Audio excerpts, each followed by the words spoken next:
Welcome to the Festival of Dangerous Ideas podcast. My name is Danielle Harvey and I'm the festival director. Over the coming months, we look forward to sharing with you the audio recordings from the 2022 festival. FODI started in 2009 and is the original Disruptive Ideas Festival. FODI exists to bring to light important conversations that push the boundaries of conventional thought. In 1970, Nobel Prize-winning economist Milton Friedman famously said that the social responsibility of business is to increase its profits. And much of Western corporate culture has lived by that credo, allowing businesses to ravage the environment and trash the rights of workers. However, in more recent times, corporations have seemingly grown a political and social conscience. Is woke capitalism the next step towards a better world? Or is it a form of dangerous hypocrisy that threatens democracy? Join Facebook whistleblower Frances Haugen, Executive Director of the Institute of Public Affairs Scott Hargreaves, and academic Rhodes in the 2022 session Just Be Evil, chaired by sustainability expert Sam Mostyn. Well, good afternoon, everybody. It's wonderful to be here with you in one of the sold-out sessions at FODI, so thank you for your interest in this session. My name is Sam Mostyn and I'm your moderator for the Just Be Evil session for the next hour. Of course, I would like to start by acknowledging that we meet here today on the traditional lands of the people of the Eora Nation, the Gadigal people. I'd like to pay respects to elders past and present, and acknowledge any Aboriginal and Torres Strait Islander people who are joining us in the audience today. And also, I guess, reflect on the fact that you are on land that has long been held as important land for Aboriginal people who've come to Everleigh and Redfern, and Carriageworks, of course, has a long and enduring relationship with elders in this part of the city and has relied heavily on the work of those First Nations peoples to inform both the way in which Carriageworks operates and the work that is put on here. So I'd like to pay those first owners the respect they are due. And I guess I've been a little bit cheeky today because we are talking about woke capitalism, and I thought I'd set things off with a bit of a tone by wearing my woke t-shirt. So I'm wearing the t-shirt that says I support constitutional reform to make sure there is a voice to the Parliament for First Nations Australians. And I'm curious today, thank you. Well, you see, is this performative wokedom? Is this part of the problem? Am I someone who can't be trusted, and could corporates and those that wear the t-shirt actually be part of the problem? So I'm hoping that by the end of our conversation this afternoon, maybe I'll have some answers and know whether I've got to wear the t-shirt again or be a little bit more circumspect. So let's get into it. We have a marvellous panel. I'd like to start by introducing our panel. They're going to speak for a short period each, then we're going to have a conversation, and then we're going to make sure we've got at least 15 or 20 minutes for you to ask questions, and there are microphones, and I'll direct you when we get to that part of the session. Of course, I think you've been told about the hashtags and following along with the FODI hashtags as much as you'd like to put your comments up on social media, which of course we're going to hear a lot more about during the course of this conversation. So to the panel, I'd like to start by introducing Frances Haugen, who has only flown in from Puerto Rico about 24 hours ago. She's only in Australia for FODI. She's only here for a few days, so it's just remarkable that you've been able to join us, Frances. I think Frances is now recognised globally as one of the most courageous people to take an issue up from her employer. She is, of course, a whistleblower from Facebook. She has an MBA from Harvard. She was recruited to Facebook to be the lead product manager on the civic misinformation team, which dealt with the issues of misinformation and democracy. And she had previously worked in algorithmic product management at Google, Pinterest, and Yelp. In her testimony in the US Congress about the hearings on the Facebook papers, she said this: "I am here today because I believe Facebook's products harm children, stoke division, and weaken our democracy." And during her testimony, she also commented, "The company's leadership knows how to make Facebook and Instagram safer, but won't make the necessary changes because they put their astronomical profits before people." We're really looking forward to hearing from Frances. Please make her welcome.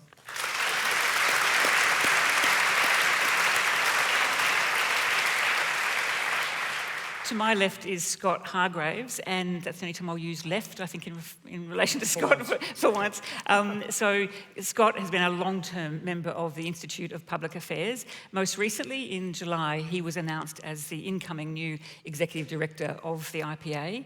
He's originally from a family of 5 generations of sheep farmers in the Mallee in Victoria. He's worked as a political staffer. He's held roles in many corporate organisations across Australia, including heading up corporate affairs and sustainability at Origin Energy. He has an MBA from the University of Melbourne, and I think we're going to hear from him a defence of Milton Friedman. Please make him welcome. And our third panellist is Carl Rhodes, who is a professor just down the road at the University of Technology, UTS, where he is Professor of Organisation Studies, where his focus is how corporations can and should be held to account for their actions by citizens and civil society. He's a regular commentator and columnist, and he was writing a series of articles which then really became the chapters of his book, Woke Capitalism, How Corporate Morality is Sabotaging Democracy. He'll be outside the front, I think, signing copies of this book, and hopes that you'll be buying these in big numbers at the end of the show and get his autograph. We hope. Very woke. Very woke. And it is interesting to think about where Scott and Carl come from, because strangely enough, they may end up in the same place, but come at it from very different perspectives. So to kick us off, I've asked each of our panellists to give us just a few minutes on how they think about the topic of just be evil, and whether the woke capitalism that has been described in the program is destroying our democracy, whether it's our only hope for a future for us all. And I'd like to ask Frances if you'd like to kick us off. Sure. Thank you all for being here with us today. Many of you know me as the Facebook whistleblower. Last fall, I came out as the person who had released to Congress and the SEC about 22,000 pages of documents from inside of Facebook that detailed that Facebook had been aware for years that there were severe social externalities to their products, that they had directly misled the public when asked pointed questions about some of those issues, and that there was actually a whole depth of things that people weren't even aware they should have been asking questions about it, even though it was directly influencing the course of politics in places like Europe, African countries, Southeast Asia. Some of those, I think part of why I'm on this panel today, I'm a little bit on the outlier, I think, is to be an illustration around why is it we need to be having conversations about how corporations exist within our societies. One of the core things that I keep trying to draw attention to is that we are moving into a very different era of capitalism, because the mechanisms by which we create value and the products themselves that are created have much less transparency than the things that drove our economy 50 or 100 years ago. So Facebook loves to point at the car and say, I get that there's a lot of dark stuff here, but cars kill people too. No one's talking about getting rid of cars. The reality is with cars, at every single point of the way, as cars got more complicated, as cars became more prevalent, society got to run right alongside the automotive industry and buy those cars and take them apart, or buy those cars and crash them, or buy those cars and put sensors on them. And because we could inspect the process of creation, a car factory can have tens of thousands of employees, hundreds of thousands of employees spread across multiple factories. You can figure out how those were made. You can smell the air outside a factory. You can put sensors out. You can test the water. You can develop intuition, your own theories about how these things work, and validate them. We are moving into a new era where that is just not going to be true anymore, right? We have to figure out new rituals for how we interact with companies, because we're going to be moving into a space where companies are going to have more and more power. We're going to be expecting them to do more governance, because we won't even know the questions to ask until we're way, way down the road, or until a whistleblower comes out. And so some of the reasons why these things are so pressing are we're moving, just as some of the details in my disclosures talked about how changes to an algorithm for the news feed that were made so that you would produce more content, right? Facebook made changes in 2018 to reward content that generated more engagement. So that's a click, a like, a reshare, a comment. They did that not to make you happier, but because your friends, when they get those clicks, they make more content. And one of the core disclosures was that political parties across Europe, on the left and the right, said, we know you changed the algorithm because we've had to change the positions we run because unless they're extreme, unless they're polarizing, they don't get distributed anymore. That's something that impacts our societies, but we would have never even known there were questions we needed to ask about it if I hadn't brought forward the documents I did. So we need to ask, what should be the expectations we put on these companies? How should we be governing them? How should we be training the people who are in the companies? Because the thing that I saw, and I think you should assume across tech companies, is that most of the employees that direct those companies may have never taken a single class on ethics. They may have never taken a sociology class. And so we have to figure out what our relationship is with these companies, given they're going to direct more and more of our economy in more and more of a hands-off way. Thank you, and thank you for giving us that context. We'll come back to have a bit more of a discussion with you about the lived experience of being inside Facebook and what you're now doing and why you have hope that things can get better. Scott, I did mention Milton Friedman and the famous "The business of business is business," and of course, a lot of what we talk about now with woke capitalism, whatever that definition might mean, and we can get into that, would suggest that business has these broader social, environmental, ethical type obligations. Tell us why you're a great defender of Milton Friedman and the idea of... Well, I think he got it half right. Yeah. Thank you, Sam. I think he got it half right. So the actual essay is called the social responsibility of business is to increase its profits. He also said within the rule of law and the ethical norms of society. But he only got it half right, I think, because that was interpreted and perhaps taken up as defining the purpose of business. And I much preferred Peter Drucker, the philosopher of management and corporations. He said, look, the purpose of a business is to create a customer. And he was uninterested in talking about profits because he said you could put archangels on the board of a corporation and they'd still need to make a profit. Fody needs to make a profit. And by the way, I do thank Fody and Simon Longstaff for the invitation. I think it's a signal about viewpoint diversity. We are a free market organisation that's been around since 1943, ipa.org.au. If you come out of here and you're impressed and you want to join. I don't have any books, I'm sorry, like Carl, but you can get online and join. It's funny you mentioned cars because I was thinking of Henry Ford, who famously, although he personally may not have been a great bloke, notorious anti-Semite, etc., he dramatically increased the wages of his workers. And the door was open then that he could have said, look at me, what a terrific person I am. He could have made a moral claim for the worth of what he was doing as a capitalist. But actually it was just about making sure he had access to the best workers, he could invest in their training, that they were the Midwest farm boys who could work on the assembly line. So they could buy the cars themselves. And as a bonus, they had enough money to buy their own car. So it was a good long-term business decision. And I think what Friedman was getting at, as soon as you start putting morality into everything, business is getting into the realm of democracy, of the choices, the difficult choices that we make collectively in our liberal democratic system. So he was suspicious of the moral claims, and he did have an odd sentence in there about one man's good is another man's evil. He didn't actually say just be evil, by the way. I think I finally figured that out, and maybe we'll come back to that. But the just be evil actually came from the Google title, which was Don't Be Evil. I think that's where the title came for today, not from Friedman himself. Terrific. So we've relieved you of that concern. Yeah, so we might come back to that. So it's no longer their motto. It's no longer their motto, that's right. They've decided to stay away from that. There you go.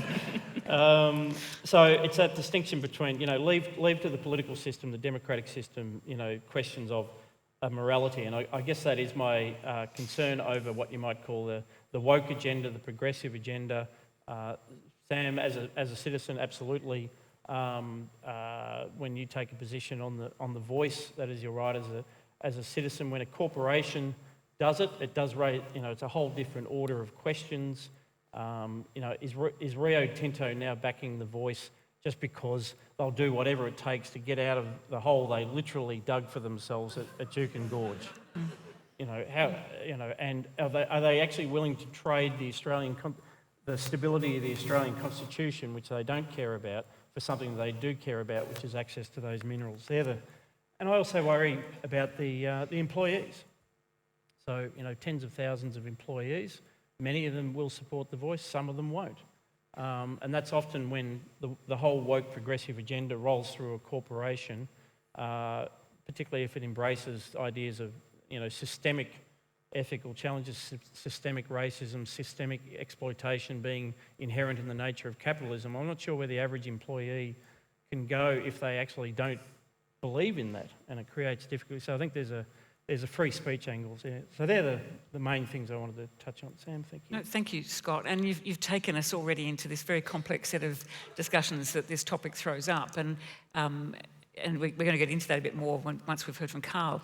And as you say, these are corporations and they have certain obligations, and often employees do say they care about these things. And I'm going to come to Carl in a minute because of the things he cites in his books. But what I find fascinating about the two of you is that you couldn't have started in more different places, but you come to a very similar place about the risks for democracy and democratic principles and who's accountable. So I'll come to you, Carl. I've read the book. It's quite a challenging book to read for someone like me who's been inside corporations for over 20 years, thinking that what we were doing was actually not wokedom or even progressive. It was dealing with issues often where governments had vacated the space and where companies and markets and superannuation funds and others felt that there needed to be work done on climate change and other issues.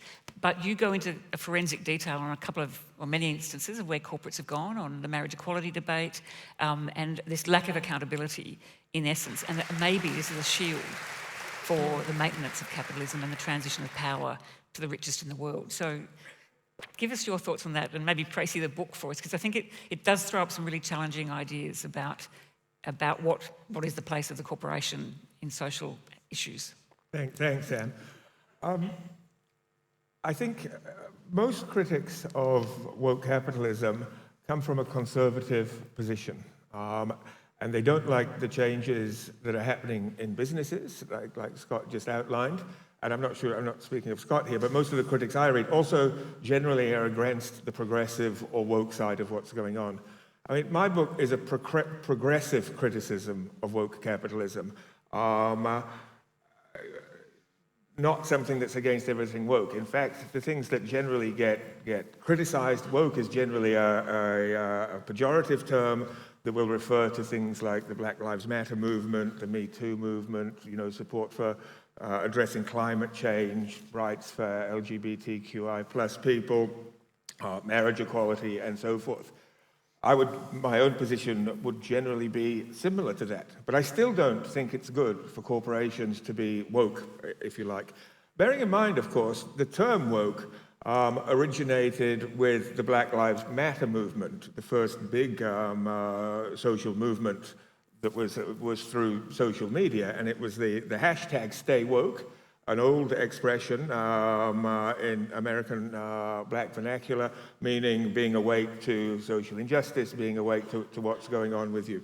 And that the term was, in fact, the meaning of it was completely reversed. Initially referring to individuals who have, you would think of, have fairly superficial progressive political positions, and then to corporations. I think we kind of need to get back to the original meaning rather than this critical meaning.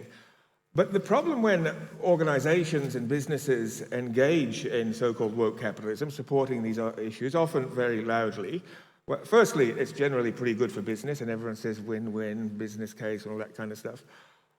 But also, the kind of issues that businesses support tend largely to be social and environmental issues rather than economic ones, like the ones I've mentioned. You don't see any, one of the biggest problems in the world today is economic inequality, as it has widened through the pandemic. Mm-hmm. We don't see any woke corporations building a critique of the obscene excessiveness of CEO pay for large global corporations, for example. Thanks.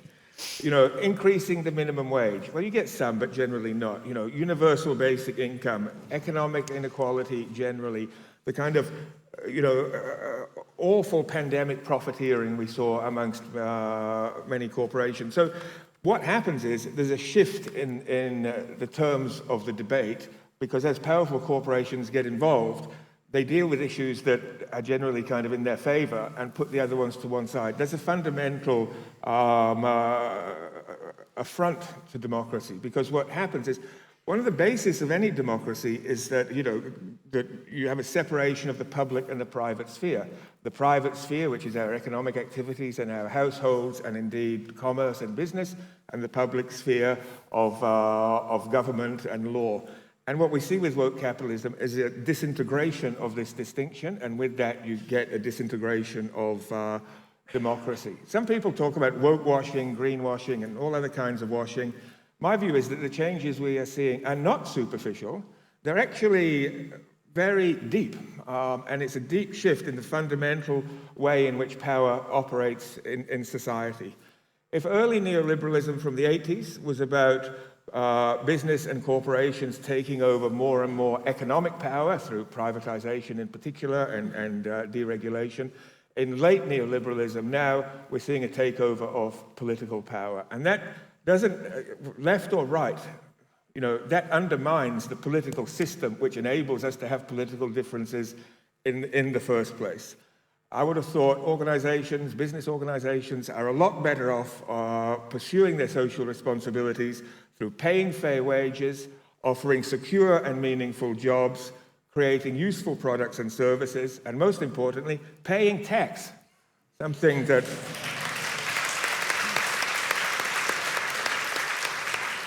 So democracy is at stake here, is my view, and I think that means we all need to be woke to woke capitalism. Thank you. Thank you for that. So I'm going to come back, Francis, to you. So you've heard these two competing, but ultimately challenging the notion of what is the role of business, the corporation within democracies. You've lived deep in the belly of one of the biggest corporations in the world with unfettered power and profit, and you've used that as your analogy in your testimony before Congress. Where does that leave you thinking about the human context of this and how it changes, or what people are feeling inside those institutions through these kinds of debates? So I think one of the things that's really important, so we're going to get into accounting, I know, and like financial structures, which I am sure all of you came for this lecture. But a really important detail to understand about Facebook is that Facebook is different than basically every other large tech company in that Mark Zuckerberg holds 56% of the voting shares. And to the point where he actually issued new shares, a new class of shares, to make sure that he could still sell his shares and still remain in control. And so one of the interesting things about Facebook as an illustration in this specific discussion is it gives us an illustration of what happens when there is no accountability, be it either from like wokeness or from the democratic process, because Facebook exists because it is the will of Mark and it's the way he wants it. And so when I look at these things, one of the things I don't hear as much of is that part of why they at least have sensitivity on gay rights, or they talk about being green, is, or even just like internal governance, is employees who don't feel they can show up and be their whole authentic selves, they don't do as good of work. So inside of Facebook, I think part of why it's struggling today is it can't get employees. They're having to pay 30% premiums over the big tech companies, and the big tech companies already pay out ridiculous, offensively high wages. And so I think there's a question of like, we have to figure out how to have spaces where people feel that the way we do business is still, we want long-term success for all these corporations, and employees do their best work when they believe they're building towards long-term success. I read that you've given some more testimony to the SEC since the original ones about young people and that damage, that went to the poor disclosure to markets about the impact of climate change, and that actually what was going on with Facebook was the destruction of any logical argument and plausible discussion about climate science, but yet telling the world that from the very top, they were doing their thing for the climate. So I wonder whether there's something about that too, that employees see that gap and say, So we see that across a number of issues. So Facebook came out and said, we're working incredibly hard on anti-racism, incredibly hard. You don't need to boycott us for promoting racism. Look at all the good things we're doing. And yet they knew internally that their algorithms were reinforcing racial biases. They knew that their hate speech classifiers only got 3 to 5% of the hate speech. In the case of climate change, they said, look at our climate center. We're educating all these people on the dangers of climate change, when internally they knew that their algorithms were because controversial things get more distribution, you can have a fight over a myth about global warming, and it'll get more distribution than perhaps a little dry scientific analysis on something. And so the difference between what we say externally and what happens internally are very big differences. And people don't like to live with lies. They don't do their best work when they have to lie. So thank you. So Scott, I like the way you framed your opening remarks. And gave us that sort of social dimension and the context within which Friedman was speaking. And in a way, Adam Smith, back in the 1790s, was saying the same thing about the social and moral climate within which markets are created and capital is formed.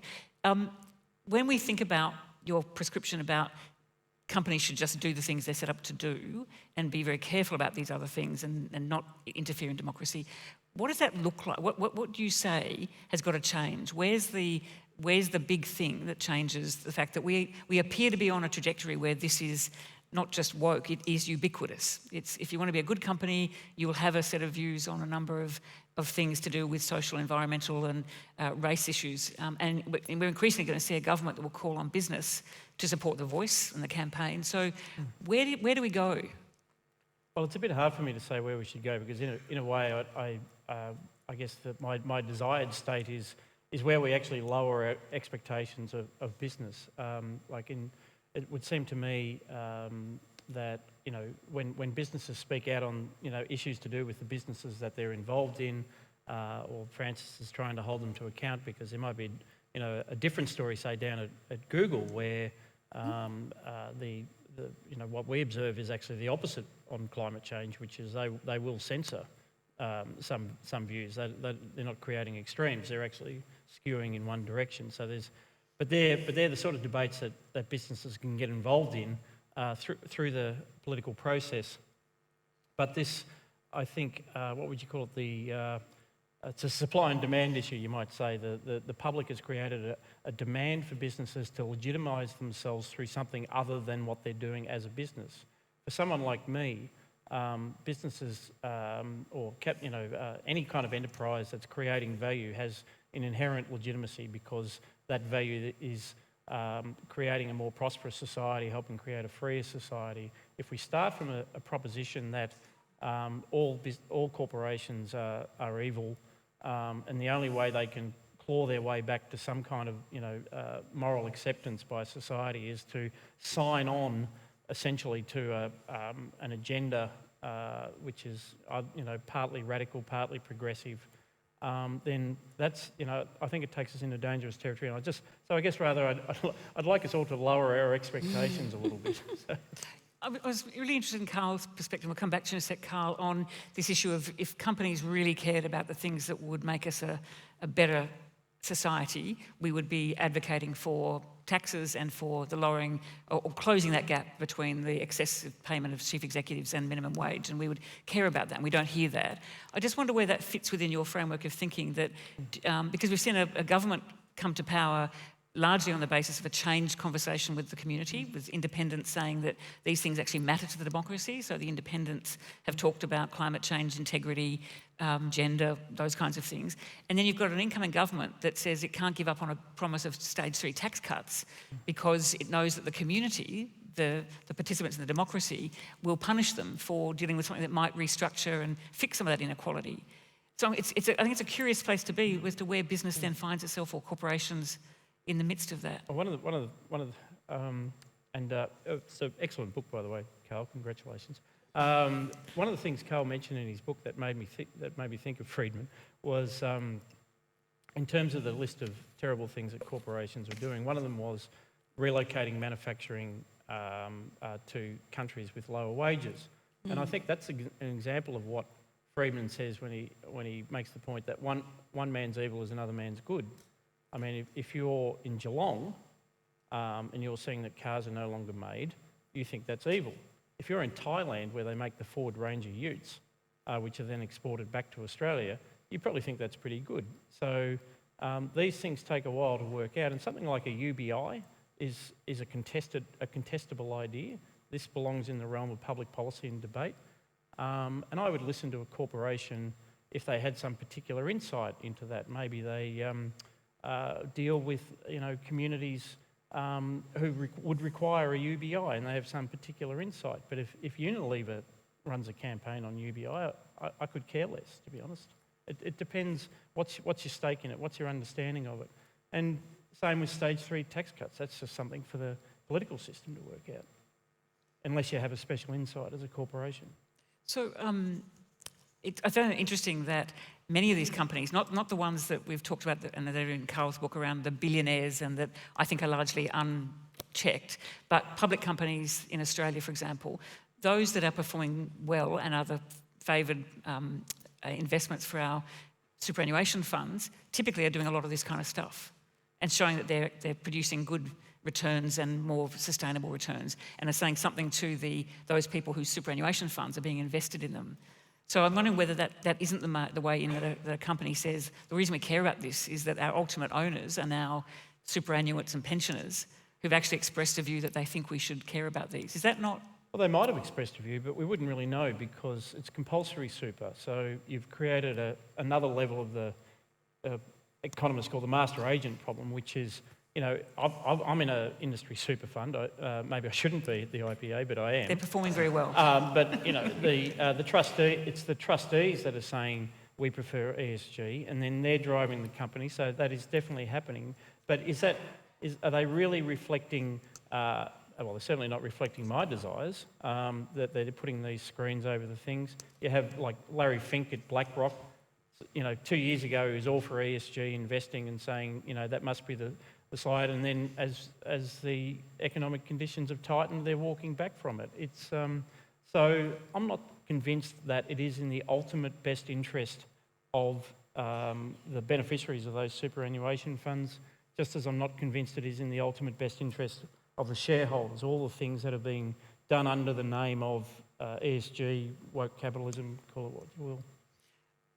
So Carl, we were talking ahead of the show that you agree that the book poses a whole lot of really important questions, probably not as many answers. You gave a couple a few minutes ago about what people could be doing about wages and inequality, but what do you say about the nature of capitalism and what capitalism has become? And I guess to Francis's point about the generators of profit or of an economy now look nothing like those that started the market economy and were regarded as part of the capitalist system. So start to give us some answers or your sense of where capitalism needs to go. Well, capitalism has become a kind of de facto norm. It's back, like Thatcher used to say, there is no alternative. And in fact, that became, that became a prediction more than a reality. So we're so kind of wrapped up in socially and as individuals with organizations, social media, probably the most extreme example in terms of influencing our lives, that it becomes normalized, and that then the whole realm of politics and the democratic way of life becomes subsumed under that, and the kind of civic responsibilities we have and as citizens become sidelined and kind of channeled through an economic lens. And again, that's breaking the fundamental distinction between public and private that underlies democracy. So this, in many ways, if there's something required or there's practical implications of what I've written, it's not so much about the role of corporations, other than just back off and pay your taxes.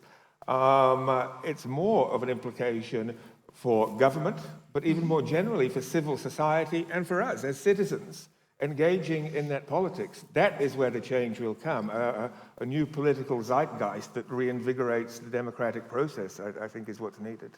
So would you say that government has retreated over this period and stopped functioning as it should, playing that role, and we're now putting that pressure back into businesses and corporations and consumers and a society which in Australia I think started to show its interest in these topics through the changing political system of community-led candidates.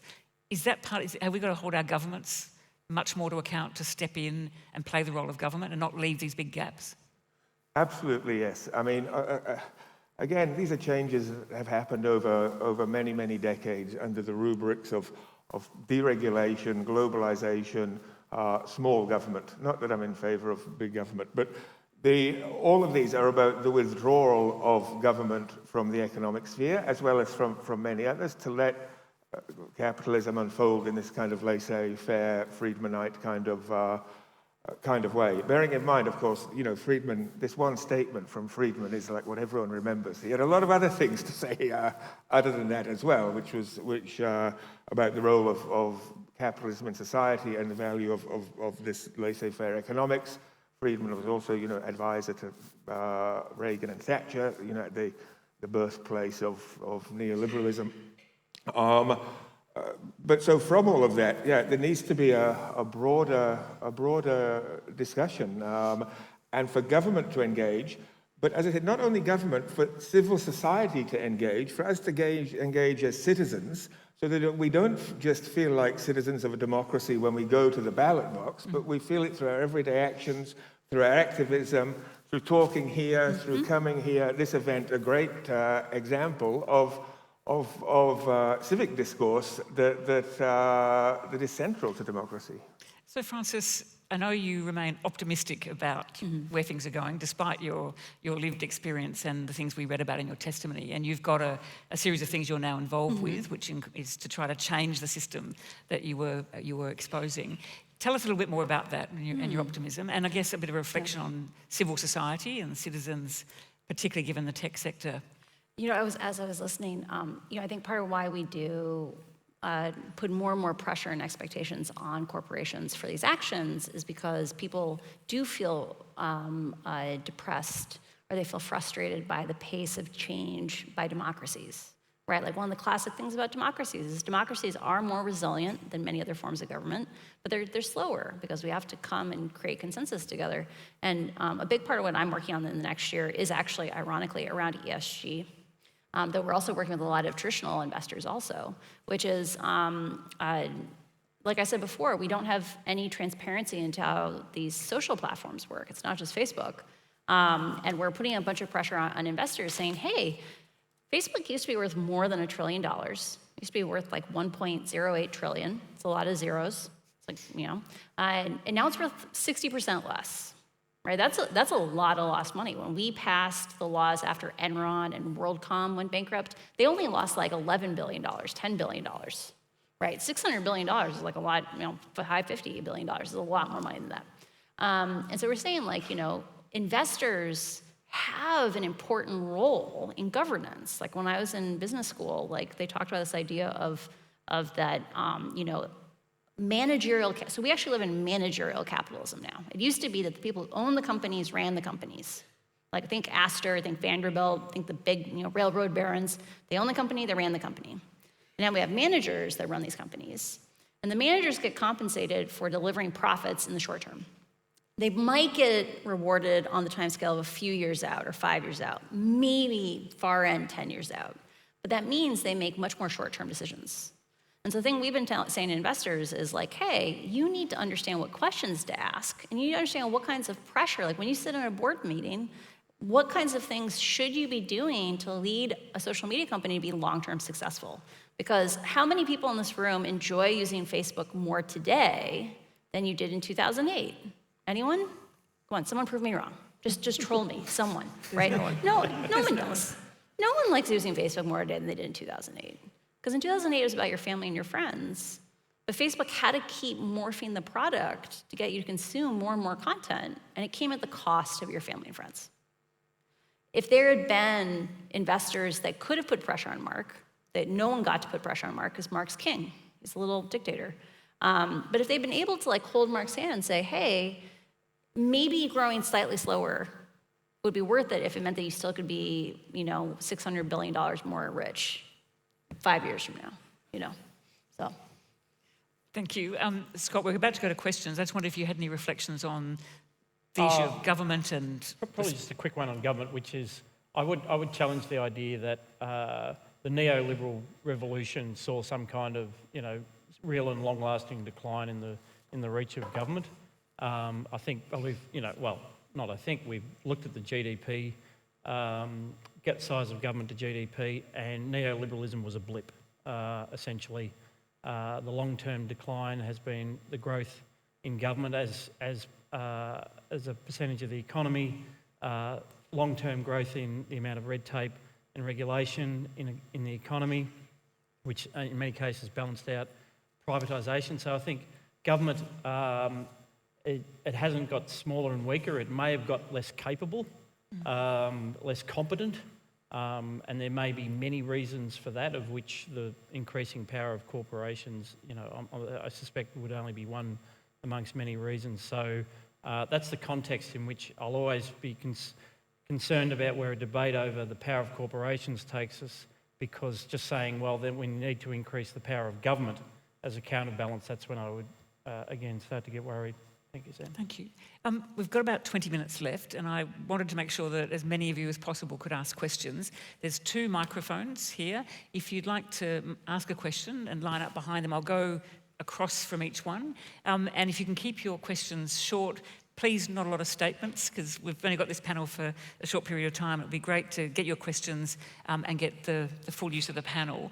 I was going to ask one question before you start lining up, and I guess I'm reflecting on the fact that we've got these new systems, global systems. So the Sustainable Development Goals, for example, that almost every nation in the world has signed up to, they came about because civil society, the UN, and the not-for-profit sector said they wanted businesses to help design the way in which those goals would be attracted. Is that a bad thing? Are SDGs part of the woke problem, or are they a sign that actually, by working a tripartite way, reflecting citizens, we can get things done, big things done over time?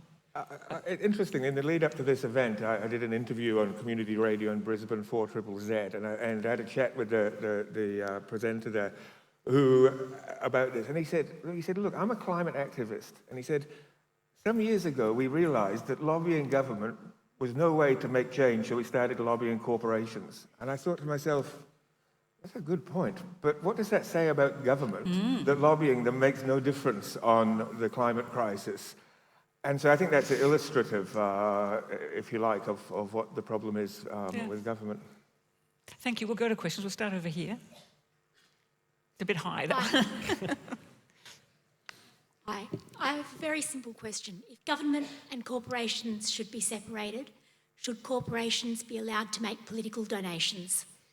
Thank you. Great question. We'd like to have a... Thank you.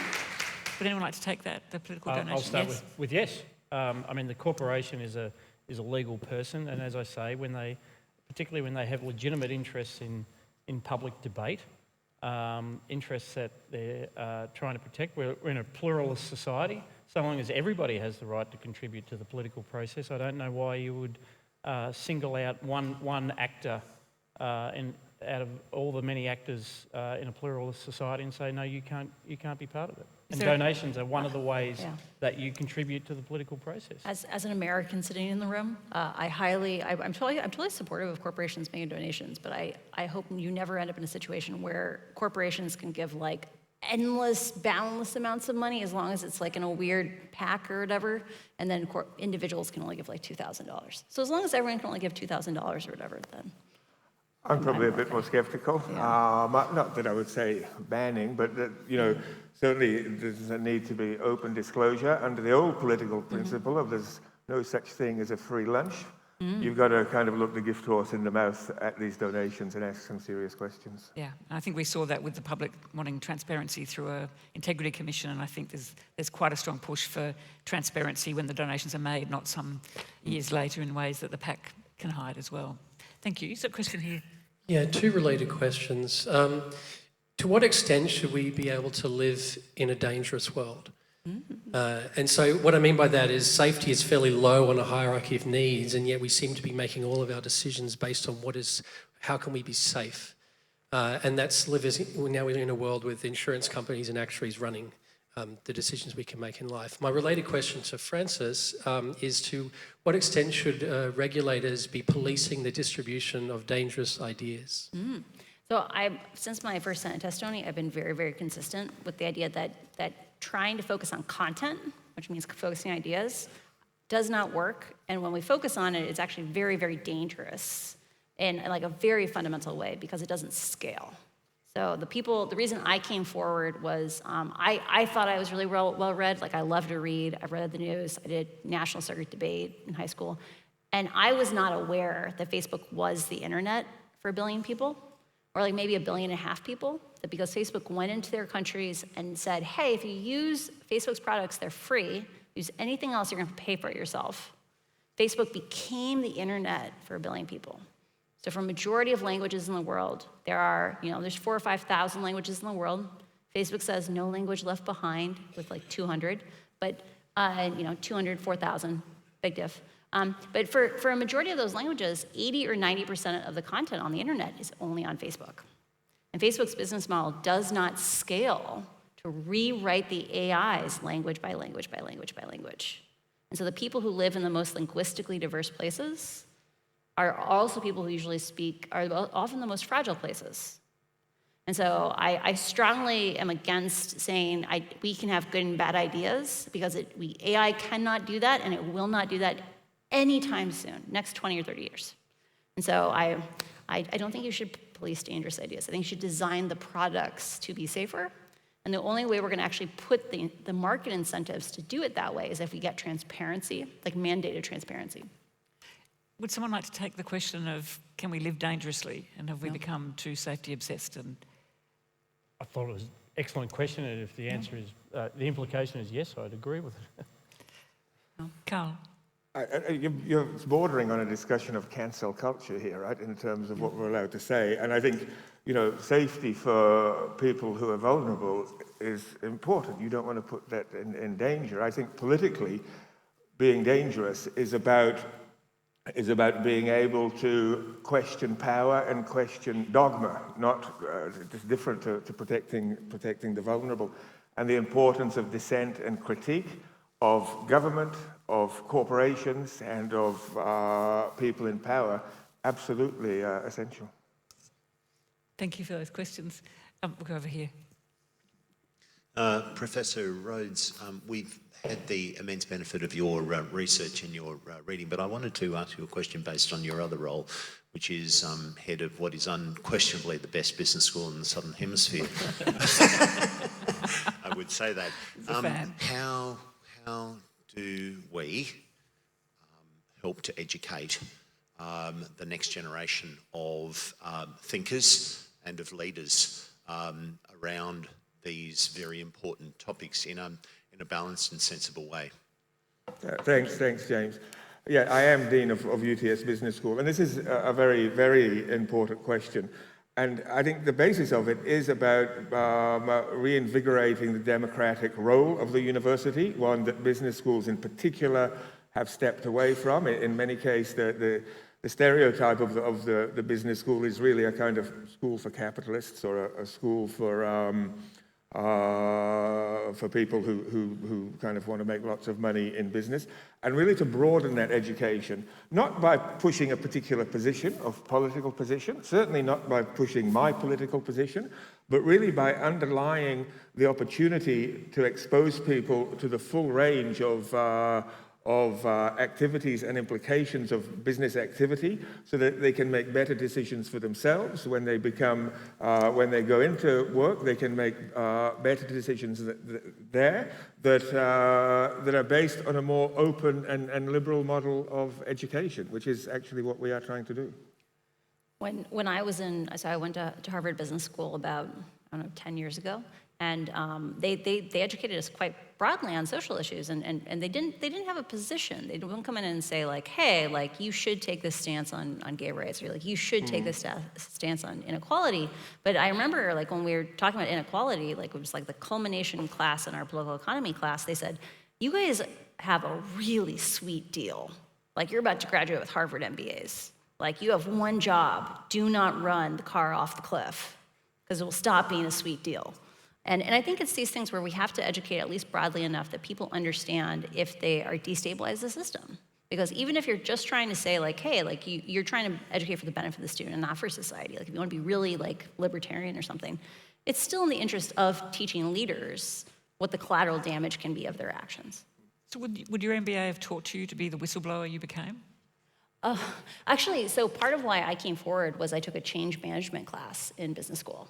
And I know, change management, it's a consultant buzzword. But change management, like it's very, as anyone here who's ever tried to quit smoking, do whatever, be a better person, it's really hard to change. It's really hard to change. It's almost impossible to get a group of people to change because we reinforce each other's behavior and there's like an incentive to stay still.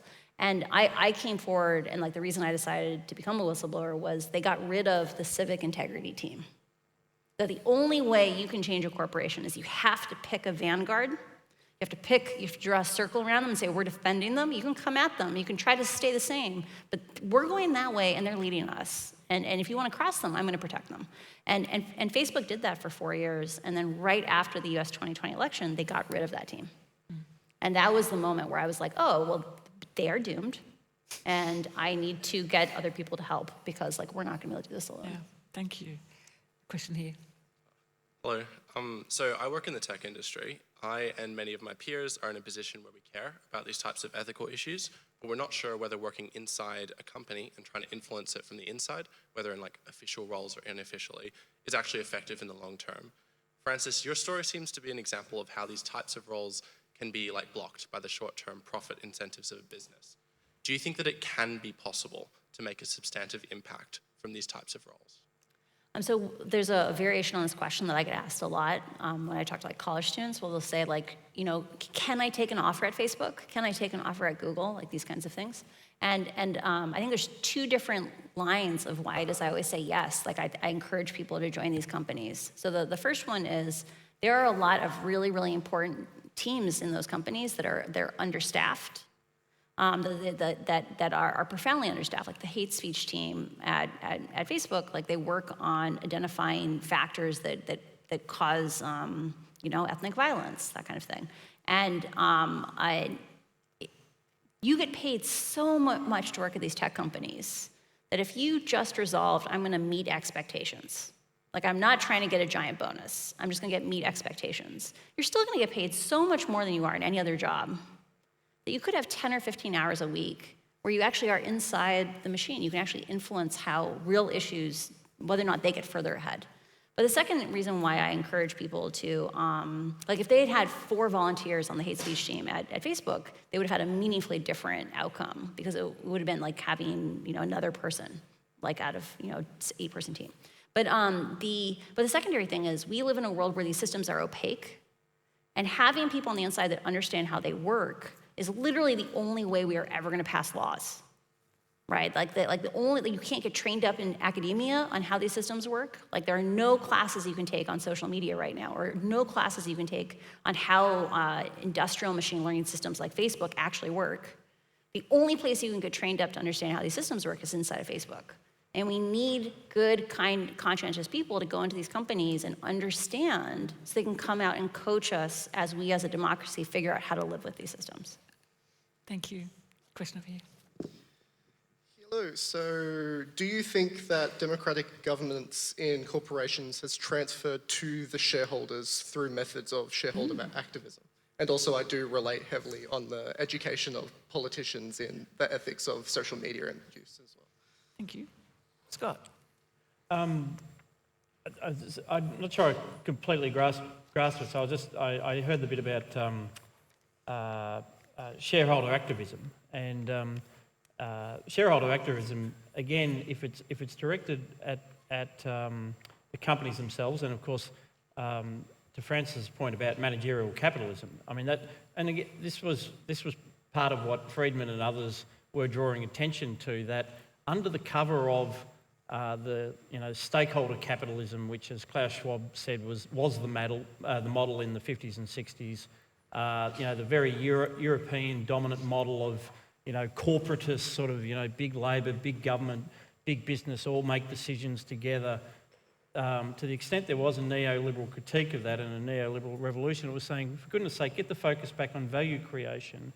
I'm not going to accept these managers who are feathering their own nests and taking the easy options just because they agreed it with the government and so on. So that's the part of shareholder activism I like, which is when it is focusing back on value. And then there is a broader critique around governance. It would be harder in Australia, for instance, to have that shareholding structure that Facebook has. I mean, that's Sam's expertise, but I don't think he'd be able to do that in Australia. Did you want to add anything, Carl? Just to add that while we look at corporations as being, responsible to shareholders, which they are by law, it is by law, and that is a law that is created by society, which effectively would put corporations and the economy more generally at the service of society. And I think we often think of that the other way around. So it needed to remember that corporations only exist because of, well, not because of government, but because of the legal structures in which they exist. So without government, no corporations. I think there's an interesting point. I know Simon's probably not in the room, he's probably behind us, but Simon Longstaff, who at the St James Ethics Centre has said for the last few years, never forget the permissions that were given to the corporation through the limited liability of directors. So you can be a director and not actually have to wear any great personal financial damage when things go terribly wrong. And the only reason that was granted was for as long as the corporation had the trust of the public and the trust of the general society. I love that. And if you could, there could be a movement that says, if the population said we no longer trust directors, to hold that with limited liability and remove that limitation because of the failure to deal with issues that went beyond profit, that you might see a completely different role for the managerial capitalism, and you'd see people who would actually be seriously thinking all the time about why they had that right. But again, it goes back to the veils that are drawn over corporations. And if corporations were held to account by society, rather than society often being held at ransom by corporations. Yeah. Thank you. I've got a question for Professor Rhodes. I'm wondering what you might say to someone who's progressively inclined, who might be listening to your presentation or read your book and thought, all right, I'm willing to go with you so far, and I agree there's probably some social ramifications and discourse if companies take these positions. But some of these issues, and pick any one, diversity, LGBT, racial justice, environment, are just so important, and democracy is just so dysfunctional that businesses nowadays are the only places that can actually achieve change on those issues. So it's sort of a progressive critique of woke capitalism in some ways. We've gone very meta now. Yeah, very meta. But how would you sort of respond to that sort of line of thinking? Yeah, I think the first thing is when businesses adopt particular positions, they kind of amplify them and they use them for their own purposes. But generally, businesses aren't financially stupid. They will adopt a position because the kind of political debate is over. If you look at rights for LGBTQI, it wasn't CEOs who were marching, in the 60s and 70s in fear of being bashed, killed, or arrested. The real change was brought by real activists who went and really, coming back to dangerous ideas, put themselves in danger for their political beliefs. Corporations are not putting themselves in any danger whatsoever. And the so-called go woke and go broke is wrong. It's kind of go woke and, financial fortunes fall back to you. So we've got to think of where the real action came from. So I don't think that businesses are really, while they're kind of adopting particular positions and they're using significant financial resources, if you really want to make fundamental change, it's not through a corporation. That would be my answer to this fictitious person you mentioned. Thank you. So, we only have a couple of minutes left. I'll stay here because you've been waiting a long time. And then we'll pop over there. And I think we might get the last two questions together and see if our panel can answer. It's really good that you mentioned ESG because many of us are going to be impacted by that because it's now, I think, a requirement, Sam, in annual reports. That's right. To report on ESG. I'm not quite sure what it means, if the panel knows what it means. Environment, social governance, that's what on. Yes. I don't know whether criteria have been made for that. Hopefully, Francis, that's something you're going to work on because it's needed. I would like to know what ESG means practically level. Give me a definition. Second point, Francis, how come you're still alive? Because you are fighting giants that have got mega budgets. And congratulations, you're still with us. Yeah, like I'm very glad we live in a society that's a rule of law. That's all I have to say. Because there's definitely countries in the world. Like if I lived in Russia, there's people who go against the oligarchs or whatever, and they definitely do not stay alive, and they definitely do not get to sit on nice stages like this. So I'm very grateful both that Facebook has respected my right to dissent, and that Jack Ma's society. been under house arrest for 2 years now, I think. Yeah. Oh, yeah. Yeah, I'm sensitive on it. It's real.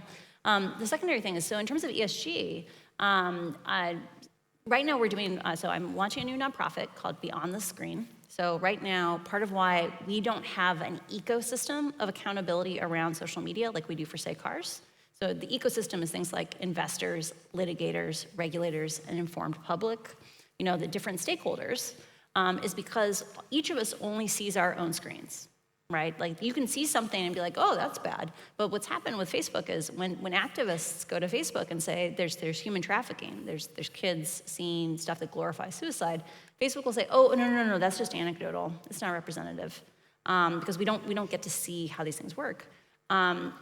We're working right now on trying to kind of build, we're announcing next week funding for a project to try to actually articulate this is what's possible, right? That right now, the people who understand social problems don't really understand technology, so they often suggest a very limited number of things like kids are online, let's check IDs. What could go wrong? You can see I'm not a pro-check IDs person. But if you asked a technologist, I need to find 13-year-olds, they would say, here's 10 or 15 ways you can find under 13-year-olds. Some of it's as easy as kids will say, I go to elementary school, right? They're shameless. Or they'll report each other to punish each other, which is my favorite. But imagine there was an ESG standard that said, hey, you need to follow industry best practices to keep under 13-year-olds off your platform, and you have to publish enough data that we would know that you're actually being compliant. So for example, right now, all of the social platforms have an estimated age for every user, because even adults lie about their age. And they need to be able to target you with that like 40th birthday getaway ad, so they need to know your real age. But we could be asking them what fraction of your 14-year-olds were on the platform 6 years ago, because a bunch of them were 3 years ago. And so there's things where we should be having standards where we say, hey, you actually need to publish some data. You can't operate behind the curtain. You need to tell us how you're reducing risk in the following 10 areas. And I think that's a place where we can shift the center of mass a little bit, and that's what we're going to be working on. I'm happy to talk to you a little bit later about ESG, so we don't have time to do that, but delighted to have that chat. We have run out of time, but I'd like you both to ask your questions just very quickly, and what we'll do is we'll use them to to round up the panel. So we'll start with you, you've been waiting a long time, and then over to you. Hi. With the deregulation, we started to see the rise of monopolies, and with that becomes the point of user choice. You can't choose where you're going to get marked down glasses, for example, because they're so centralized. I just want to put a frame on that with Haugen. With Facebook, they get value by surveillance, and surveillance with Facebook is ubiquitous everywhere. You can't, even if you're not on Facebook, you still are surveilled, which means that you don't have any power in, jumping off Facebook because it is everywhere, even if, you're not on it.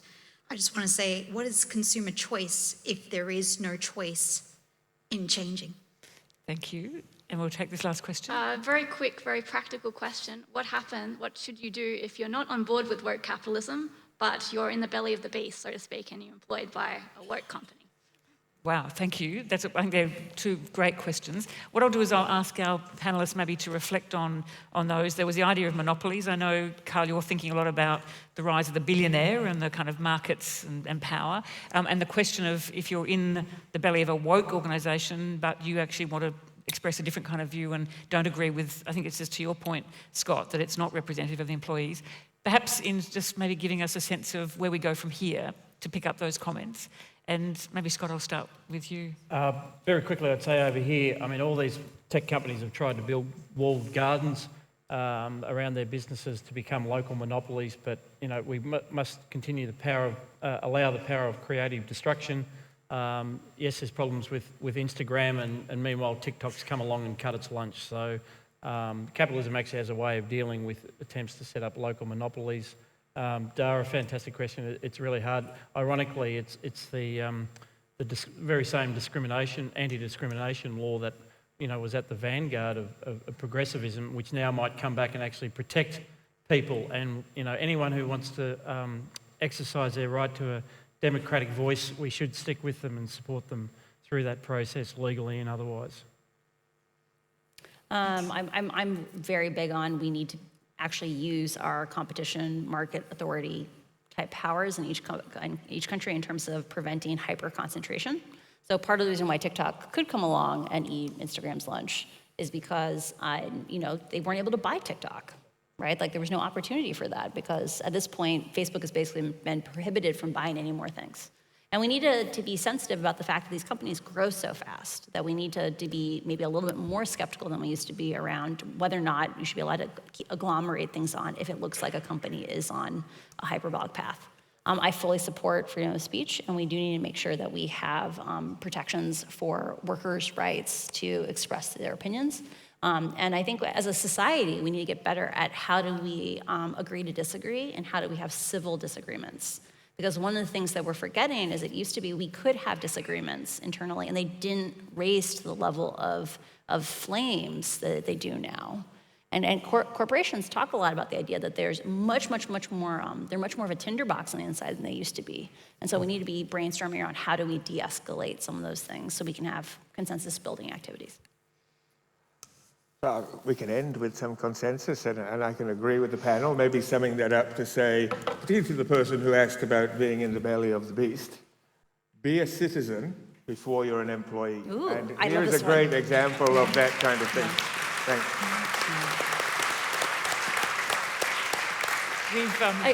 Can I chime in one last thing there? I think the thing that I had the pleasure of getting to be on a panel with the WorldCom and the Enron whistleblowers like a week ago. And one of them said a thing that I loved, which was at Enron, they used to have on their stationery, our lives begin to end when we begin to not speak the truth about things that matter. And which is quite ironic given it's Enron. But she said, but there's a converse that we don't talk enough about, which is that our lives begin to soar when we live with the truth, than when we speak the truth. And so yes, we are human beings first, and we live in corporations that try to paint these pictures where you are your job, you are your identity, and you're not, you are first a human being. Thank you, Frances. So thank you to all of you. I want to thank, Carl came from, I think, the inner west, Scott came from Melbourne, and Frances came from Puerto Rico for today's seminar. Thank you so much for your questions and your engagement. Please thank the panellists again. And thank you, Sam.